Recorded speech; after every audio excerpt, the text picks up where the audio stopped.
Paano kung sabihin ko sa inyo na ang kwentong ipinamulat sa atin tungkol sa buhay pagkatapos ng edad na 60 ay isa sa pinakamalaganap at pinakanakapipinsalang kasinungalingan ng ating panahon? Sanay na tayong maniwala na ang yugtong ito ng buhay ay isang hindi maiiwasan at marahang paghina, isang panahon ng pagbagal pagtanggap sa mga sakit at kirot at tahimik na paglipas sa likod ng entablado. Binibigyan tayo ng mga reseta para sa mga sintomas, ngunit bihirang bigyan ng plano para muling itayo ang pundasyon. Sa loob ng maraming dekada, bilang isang gynecologist na dalubhasa sa kalusugan at kapakanan ng mga kababaihan, sa kanilang mga taon, pagkatapos ng menopause, nakita ko ang ningas ng sigla sa libu-libong kababaihan na madalas na pinadilim ng malawakang inaasahan ng kultura. Dumarating sila sa aking opisina sa Makati na may listahan ng mga reklamo na pinaniniwalaan nilang normal na lamang: pagkapagod, kaunting pagtagas ng ihi kapag tumatawa, hirap sa pagtulog, at pangkalahatang pakiramdam na hindi na gaanong buhay na buhay. Ang pangalan ko po ay Dr. Mila De La Paz at narito ako para sabihin sa inyo na ang kwentong ito ay hindi lamang mali. Ninanakaw din nito sa inyo ang saya, lakas at kasiglahang nararapat sa inyo. Ang siglang hinahanap-hanap ninyo ay hindi tuluyang nawala. Natabunan lamang ito ng mga makalumang payo at napabayaang pangangailangang pisyolohikal. Ang solusyon ay wala sa isang milagrosong tableta o isang kakaibang bagong superfood. Matatagpuan ito sa isang serye ng maliliit, sinadya at madalas na nakatagong mga gawing mga kasanayang umaayon sa karunungan ng inyong katawan, hindi laban dito. Hindi ito ang mga karaniwang payo na nababasa ninyo sa mga magasin sa waiting room. Ito ang mga tiyak na estratehiya na tumutugon sa mga natatanging pagbabago sa hormonal at pisikal na dinaranas ng katawan ng isang babae. Ngayon, aalamin natin ang 5 sa mga pangunahing gawi sa pangangalaga sa sarili. Lalampasan natin ang mga mababaw na kaalaman at tutuklasin ang siyensya sa likod ng tunay na kahulugan ng masiglang pamumuhay na binabawi ang inyong enerhiya, kumpiyansa at gana sa buhay, isang makapangyarihang gawi sa bawat pagkakataon. Hindi ito tungkol sa pagbabalik ng oras. Ito ay tungkol sa pag-aaral na angkinin ang panahong mayroon kayo ng may walang kapantay na lakas at kagandahan. Ang una at marahil ang pinakanapapabayaan na aspeto ng sigla ng isang babae ay nasa isang bahagi na itinuro sa ating huwag pansinin o pag-usapan lamang ng pabulong ang pelvic floor. Sa loob ng maraming henerasyon, sinabihan ang mga kababaihan na ang kaunting pagtagas ng ihi kapag bumabahin, umuubo o nagbubuhat ng kanilang mga apo ay normal na bunga lamang ng panganganak at pagtanda, isang sugat ng laban na kailangang pamahalaan gamit ang mga pad at pagtanggap na lamang. Ang ganitong pagtanggap ay isang malaking kapabayaan sa inyong kapakanan. Ang lumang paraan ng pag-iisip ay ang basta na lang tiisin ang mga sintomas na tinitingnan ng incontinence o pakiramdam ng kabigatan bilang isang hindi na mababagong bahagi ng proseso ng pagtanda. Ang pamamaraang ito ay hindi lamang kulang. Ito ay may malaking pagkakamali dahil hindi nito kinikilala ang pelvic floor sa tunay nitong kahalagahan, ang sentral na sistema ng suporta para sa inyong buong core. Hindi lamang ito isang grupo ng mga kalamnan na kumokontrol sa inyong pantog. Ito ang pundasyon ng inyong katatagan, isang mahalagang bahagi sa sexual na paggana at isang kritikal na sangkap sa pag-iwas sa pagbaba ng matris o organ prolapse. Kapag mahina ang pundasyong ito, hindi lamang ito nagdudulot ng nakakahiyang pagtagas. Maaari rin itong maging sanhi ng pananakit ng likod, hindi matatag na paglakad at pagbaba ng kumpiyansa na maaaring maging dahilan upang mag-atubili kayong gawin ang mga pisikal na aktibidad na dati ninyong minamahal, mula sa pagsasayaw hanggang sa simpleng paglalakad sa magagandang tanawin ng Mount Makiling. Ang pagpapanumbalik ng lakas nito ay hindi isang proyektong pampaganda. Ito ay isang hindi mapag-uusapang pagkilos upang bawiin ang kapangyarihan at kalayaan ng inyong katawan.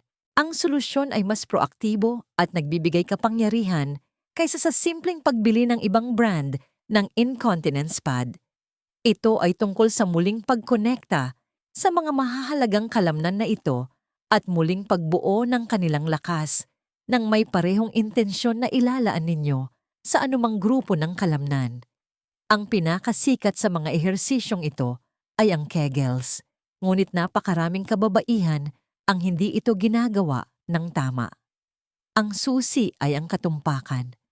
Upang matukoy ang tamang mga kalamnan, isipin na sinusubukan ninyong pigilan ang pag-agos ng ihi at pag-utot ng sabay. Iyon ang pakiramdam ng pag-angat at pagpiga na hinahanap ninyo.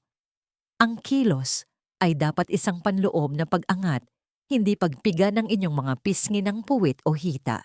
Ang isang konkretong plano ay magsimula sa 3 set ng 10-15 na pag-uulit bawat araw. Para sa bawat pag-uulit pigain ang mga kalamnan hawakan sa bilang ng 5 segundo at pagkatapos ay ganap na i-relax sa bilang ng 5 segundo.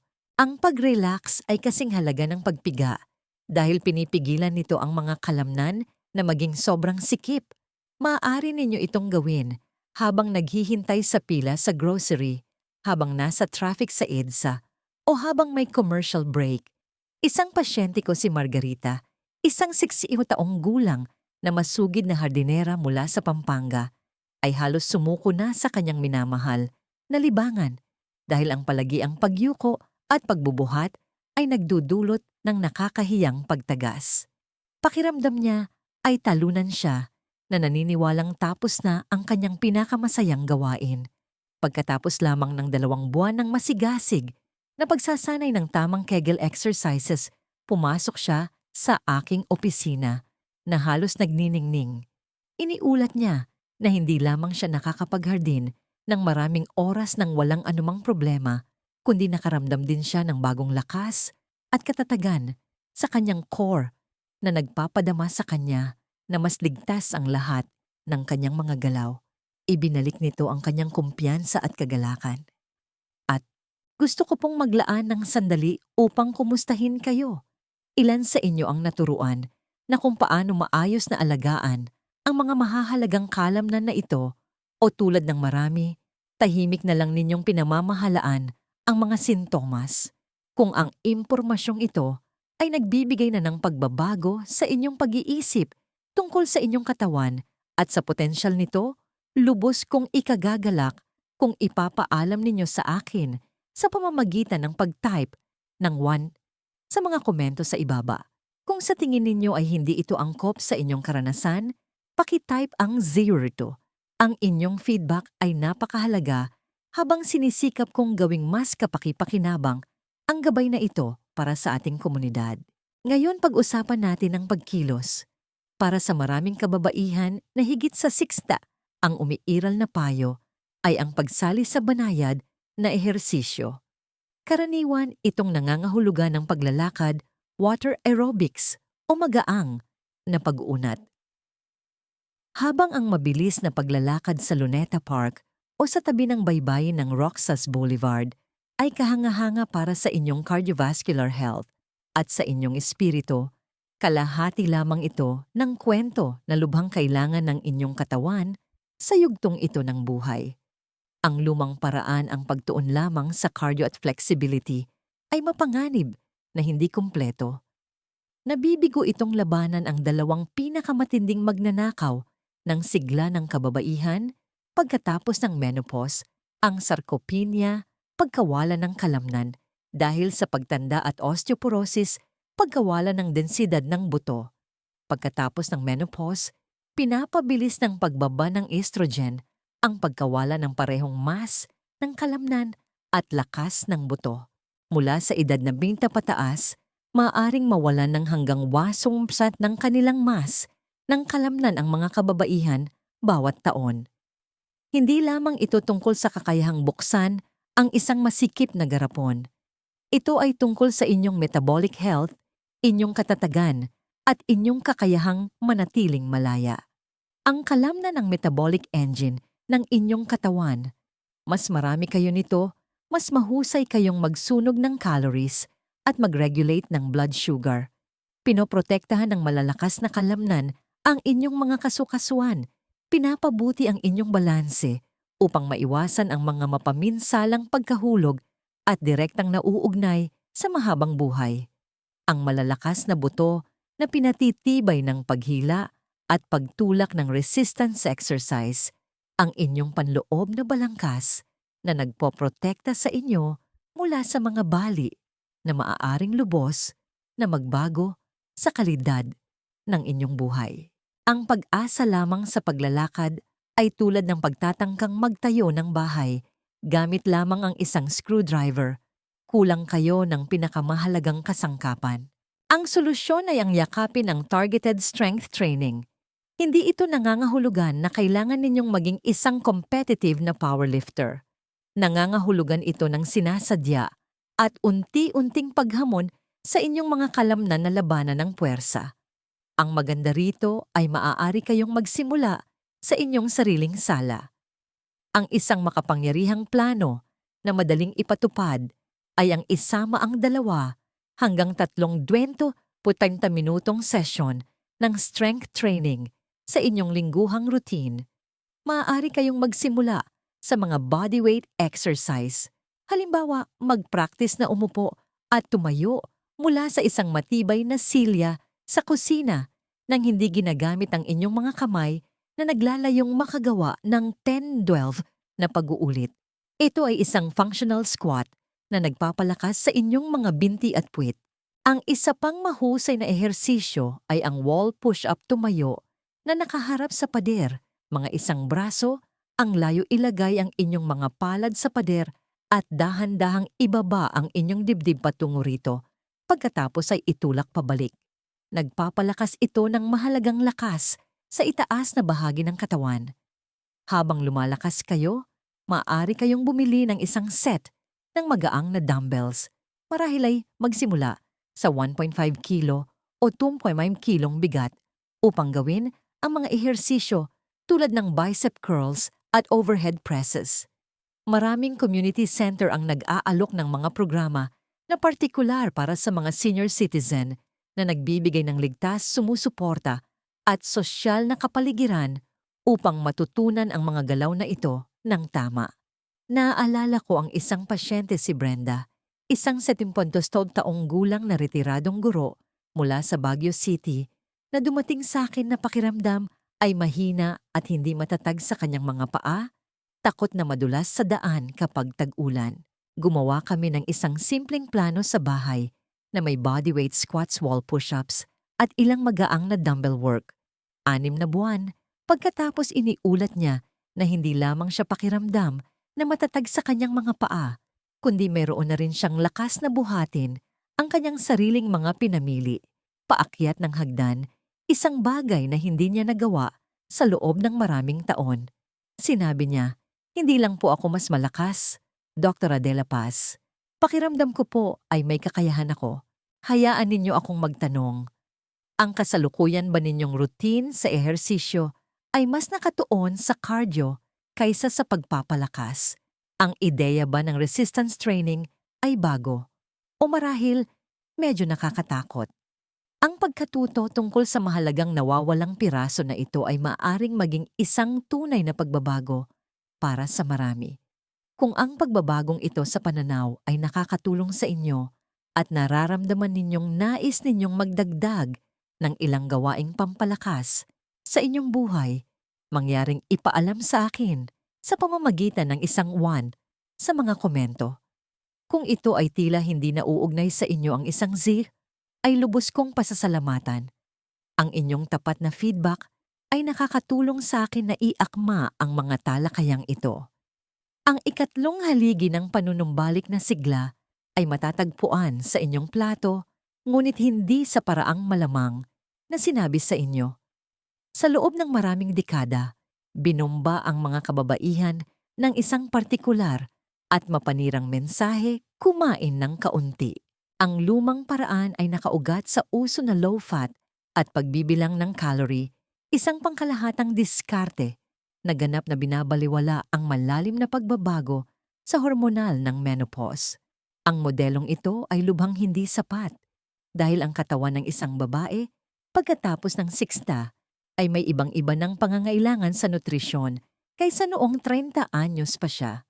Ang simpleng pagbabawas ng calories ay maaaring maging sanhi ng kabaligtaran na nagpapabagal sa inyong metabolismo at nagkakait sa inyong katawan ng mga partikular na sangkap na kailangan nito upang mapanatili ang kalamnan buto at paggana ng isip.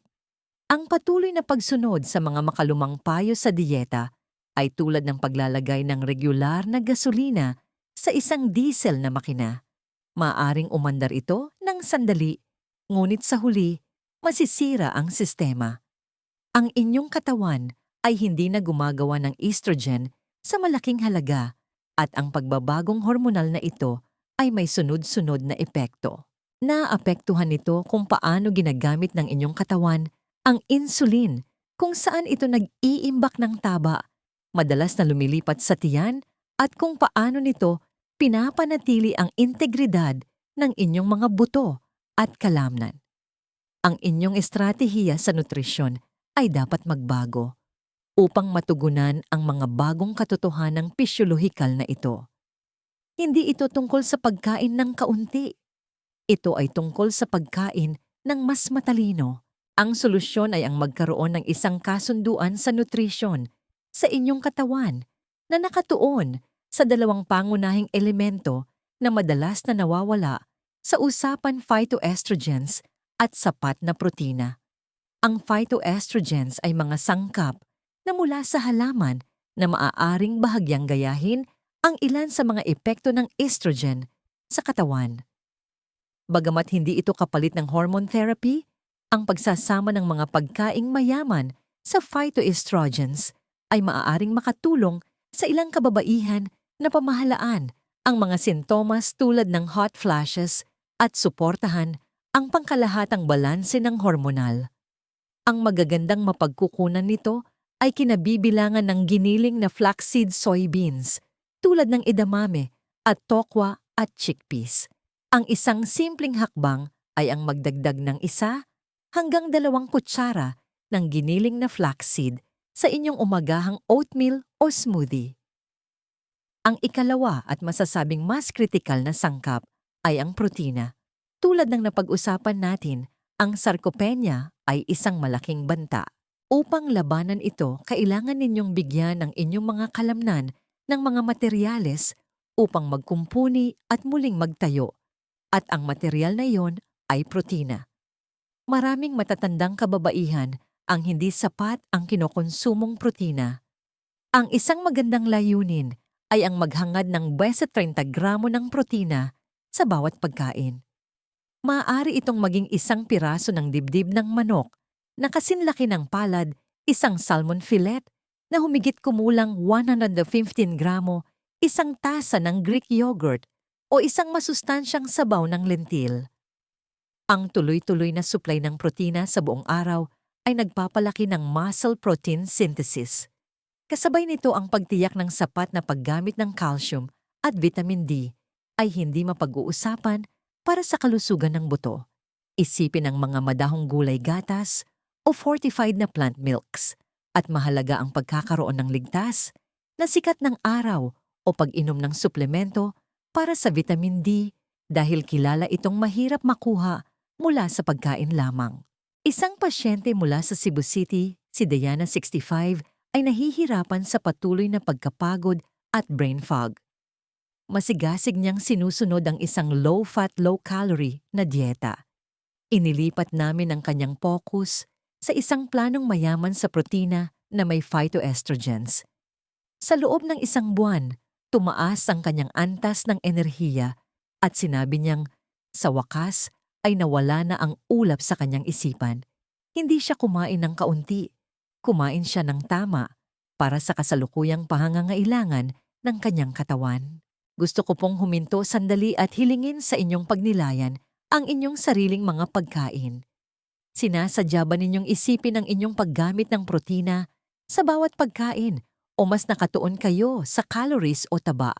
Ang ideya ba ng paggamit ng pagkain upang suportahan ang inyong kalusugan sa hormonal ay isang bagong konsepto kung ang estratehiyang ito sa nutrisyon ay makatuwiran sa inyo at pakiramdam ninyo ay isang bagay na maaari ninyong ipatupad, mangyaring bigyan ako ng pampalakas ng loob sa pamamagitan ng pag-type ng 1. Kung mayroon kayong mga katanungan o pakiramdam na hindi ito angkop, mangyaring ipaalam sa akin sa pamamagitan ng isang CZC. Ang inyong pakikilahok ay tunay na mahalaga.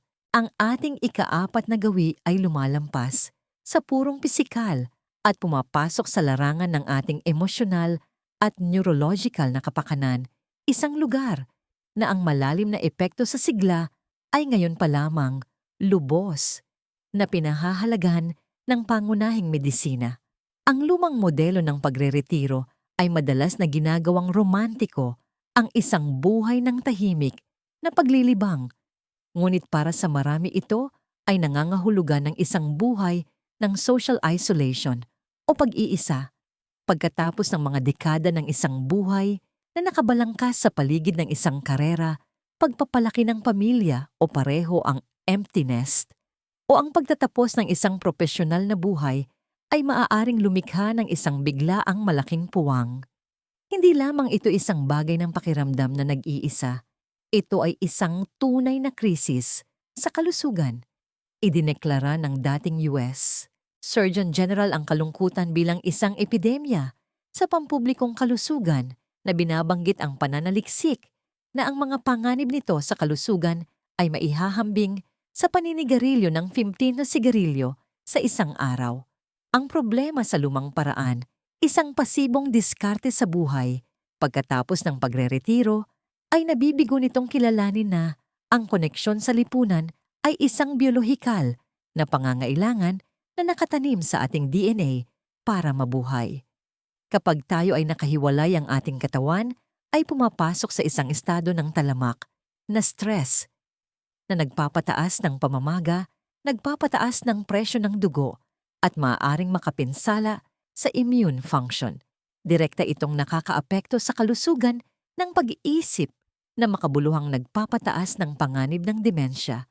Ang tunay na sigla ay hindi lamang ang kawalan ng sakit.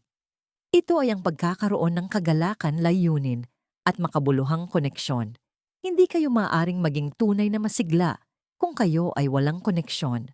Ang solusyon ay ang maging kasing sinadya sa pag-aayos ng inyong buhay sosyal tulad ng sa inyong dieta o ehersisyo.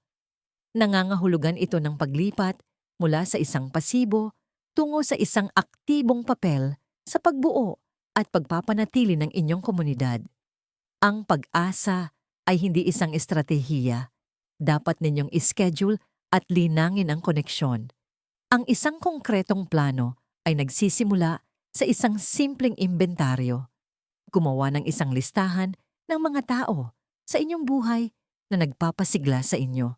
Pagkatapos mag-schedule ng paulit-ulit na pakikipag-ugnayan, maaring ito ay isang lingguhang tawag sa telepono sa isang kapatid, isang nakatakdang pagkikita para sa kape tuwing ikalawang Martes kasama ang isang kaibigan o isang buwanang pulong ng book club. Ang regularidad ang susi. Bukod sa mga umiiral na relasyon, aktibong maghanap ng mga bagong paraan para sa koneksyon batay sa inyong mga interes. Mag-isip na magboluntaryo para sa isang layuning mahalaga sa inyo. Ang pagkuha ng isang klase sa isang lokal na community college, maging ito ay art history o pag-aaral ng isang bagong wika, ay nagpapakilala sa inyo sa isang bagong grupo ng mga tao. Mayroon akong isang kahangahangang pasyente, isang 70 taong gulang na byuda na nagngangalang Susan mula sa Davao City na pakiramdam ay lubos na naliligaw pagkatapos pumanaw ang kanyang asawa. Ang kanyang mundo ay naging napakaliit. Sa mungkahi ko, nag-aatubili siyang sumali sa isang lokal na community choir. Sinabi niya sa akin kalaunan na ang simpleng pagkilos ng paglikha ng harmonya kasama ang isang grupo ng mga tao 2 beses sa isang linggo ay higit na nakatulong sa kanyang espiritu kaysa sa anumang gamot. Hindi lamang siya nakahanap ng mga bagong kaibigan, kundi muling natuklasan ang isang pakiramdam ng layunin at ibinahaging kagalakan. Habang pinakikinggan ninyo ito, inaanyayahan ko kayong pag-isipan ng istruktura ng inyong linggo. Gaano karami sa inyong oras ang may kasamang makabuluhang pakikipag-ugnayan sa iba? Hinihintay ba ninyo na tumunog ang telepono? O aktibo ba kayong tumatawag? Kung ang pagtuon na ito sa sinasadyang pagbuo ng isang social support system ay mahalaga sa inyo bilang isang pangunahing bahagi ng inyong kalusugan, mangyaring ipaalam sa akin sa pamamagitan ng pag-type ng 1 sa mga komento. Kung hindi ito isang hamon para sa inyo, o kung ang payo ay hindi angkop, mangyaring mag-type ng 0. Sa wakas, dumating tayo sa ikalimang nakatagong gawi, ang siyang sumusuporta sa lahat ng iba pa, ang pagiging dalubhasa sa sining ng restorative sleep o mahimbing na tulog. Ang karaniwang alamat ay ang mahinang tulog ay isa lamang hindi maiiwasang bahagi ng pagtanda. Napakaraming kababaihan ang nagsasabi sa akin ay hindi ko na kailangan ng maraming tulog tulad ng dati o ang paggising ng 3 a.m. ang bago kong normal. Ang pagtanggap dito ay isang kritikal na pagkakamali. Habang ang ating sleep architecture, ang mga siklo ng malalim magaan at REM na tulog ay maaring magbago habang tayo ay tumatanda, ang pangangailangan para sa 7 oras na dekalidad na tulog ay hindi nababawasan. Ang lumang paraan ng pagharap dito ay alinman sa pagtanggap na lamang o pag-inom ng sleeping pill na madalas ay hindi nagbibigay ng tunay na mahimbing na tulog at maaaring may kasamang maraming side effects. Ang diskarte na ito ay hindi sapat dahil binabaliwala nito ang ugat ng maraming issue sa pagtulog na may kaugnayan sa edad. Ang pagtulog ay hindi isang pasibong estado ng pahinga. Ito ay isang aktibo at dinamikong proseso kung saan ang inyong katawan at utak ay nagsasagawa ng mahahalagang pagpapanatili. Ito ay kung kailan pinagsasama-sama ninyo ang mga alaala, nililinis ang mga basura mula sa utak, kabilang ang mga plaque na nauugnay sa Alzheimer's, nire-regulate ang mga hormone ng gana sa pagkain, kinukumpuni ang tisyo ng kalamnan at binabawasan ang pamamaga. Kapag palagi kayong kulang sa tulog, bawat aspeto ng inyong kalusugan ay nagdurusa mula sa inyong kalooban at antas ng enerhiya hanggang sa inyong immune system at kakayahang pamahalaan ang inyong timbang. Hindi kayo maaaring magkaroon ng sigla ng walang dekalidad na tulog. Ito ang pundasyon kung saan nakasalalay ang lahat ng iba pang pagsisikap. Ang solusyon ay magsagawa ng isang circadian rhythm reset sa pamamagitan ng pagbuo ng mahusay na sleep hygiene o mga gawi sa pagtulog. Ang inyong circadian rhythm ay ang 28 oras na panloob na orasan ng inyong katawan at gusto nito ang pagiging pare-pareho. Ang pinakamakapangyarihang aksyon na maaari ninyong gawin ay ang magpaaraw sa umaga ng 2 to 50 minuto sa loob ng unang oras ng paggising. Lumabas kayo kasama ang inyong kape. Huwag lamang umupo sa tabi ng bintana. Ang liwanag ng umaga na ito ay nagbibigay senyas sa inyong utak na itigil ang produksyon ng melatonin at nagtatakda ng timer para magsimula itong muling maglabas nito pagkatapos ng mga 16 na oras na nagpapaantok sa inyo sa tamang oras. Pangalawa, lumikha ng isang power down hour bago matulog. Ito ay isang hindi mapag-uusapang oras na walang screen. Ang asul na ilaw mula sa mga TV tablet at telepono ay isang malakas na pumipigil sa melatonin. Sa halip diliman ng mga ilaw, magbasa ng isang pisikal na libro, makinig sa nakakakalmang musika, o maligo ng maligamgam na tubig na may Epsom salts. Pangatlo, panatilihin ang isang pare-parehong oras ng paggising kahit na sa mga katapusan ng linggo. Ito ay nagpapatatag ng inyong circadian rhythm ng mas epektibo kaysa sa isang pare-parehong oras ng pagtulog. Panghuli, maging maingat sa inyong mga gawi sa gabi. Iwasan ang mabibigat na pagkain o labis na likido sa loob ng 2 oras bago matulog upang maiwasan ang indigestion at paggising sa gabi. Isang pasyente ko si Eleanor, isang 70 taong gulang mula sa vegan, ay maraming taon nang nakikipaglaban sa insomnia. Akala niya ay iyon na ang kanyang kapalaran. Ipinatupad namin ang planong ito ng circadian reset. Ang pinakamalaking pagbabago para sa kanya ay ang pag-aaraw sa umaga at ang mahigpit na panuntunan na walang screen bago matulog. Pagkatapos ng 3 linggo natutulog na siya ng 7 oras na dire-diretso sa unang pagkakataon sa isang dekada. Sinabi niya sa akin, hindi lang ito tungkol sa pakiramdam na nakapahinga. Pakiramdam ko ay ako na ulit ang sarili ko. Malinaw ang isip ko at mas maliwanag ang pananaw ko. Ito ang ating huling gawi, ngunit ito ang nagbibigay daan sa lahat ng iba pa. Isipin ang inyong sariling routine sa gabi. Ito ba ay idinisenyo upang magbigay senyas sa inyong katawan na oras na para sa mahimbing na pahinga? Kung ang mga praktikal na payong ito sa sleep hygiene ay nagbukas ng inyong isipan at nararamdaman ninyong makakagawa ito ng tunay na pagbabago, mangyaring ibahagi ang inyong pampalakas ng loob sa pamamagitan ng pag-type ng 1. Kung bihasa na kayo rito, o kung ang payo ay hindi angkop ang isang 0, ay malaking tulong. Salamat po. Habang tinatapos natin ang ating pag-uusap, balikan natin at tingnan ang makapangyarihang plano na ating binalangkas. Inilatag natin ang 5 sa mga pinaka-epektibo, ngunit madalas na nakatago na mga gawi para sa pagpapanumbalik ng sigla pagkatapos ng 60. Nagsimula tayo sa pinakapuso ng inyong katawan sa nakalimutang kapangyarihan ng pelvic floor na kinikilala ito bilang pundasyon ng inyong lakas at kumpiyansa.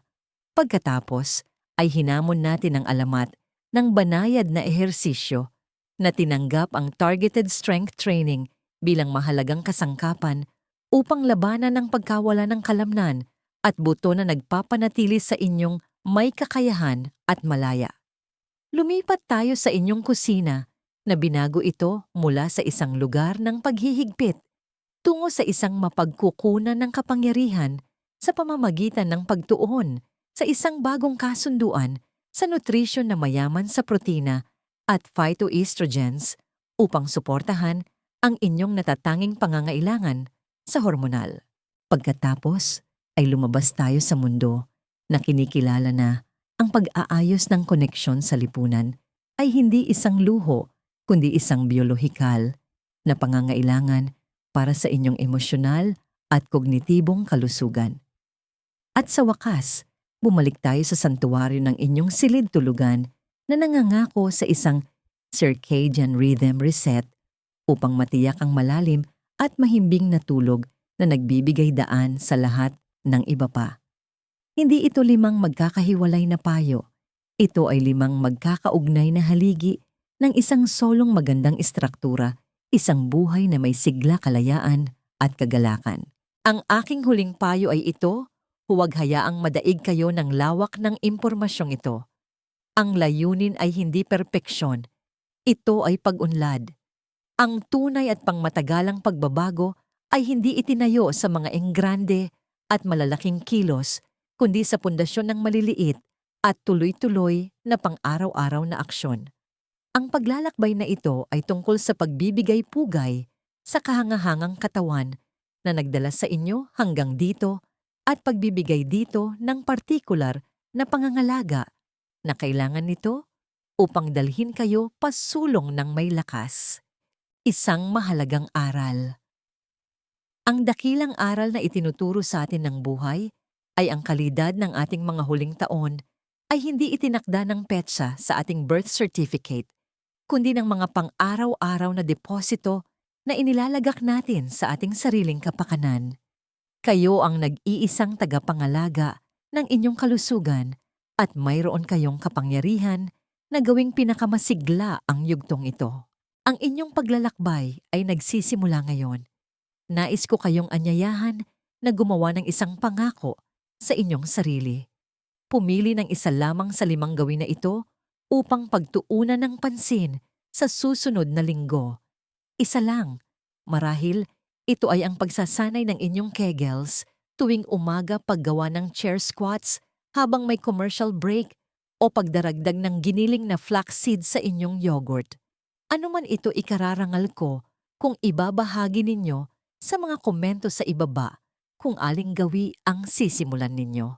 Ang pagpapahayag ng inyong intensyon ay isang makapangyarihang unang hakbang kung naging makabuluhan sa inyo ang pag-uusap na ito at nakakita kayo ng halaga sa ating oras na magkasama, mangyaring isaalang-alang na ibahagi ang artikulong ito sa isang kaibigan kapatid o sino mang babae sa inyong buhay na nararapat na maging pinakamahusay ang pakiramdam upang patuloy na makatanggap ng mas maraming gabay na batay sa ebidensya at may malasakit para sa masiglang pamumuhay sa bawat yugto ng buhay. Mangyaring mag-subscribe po kayo.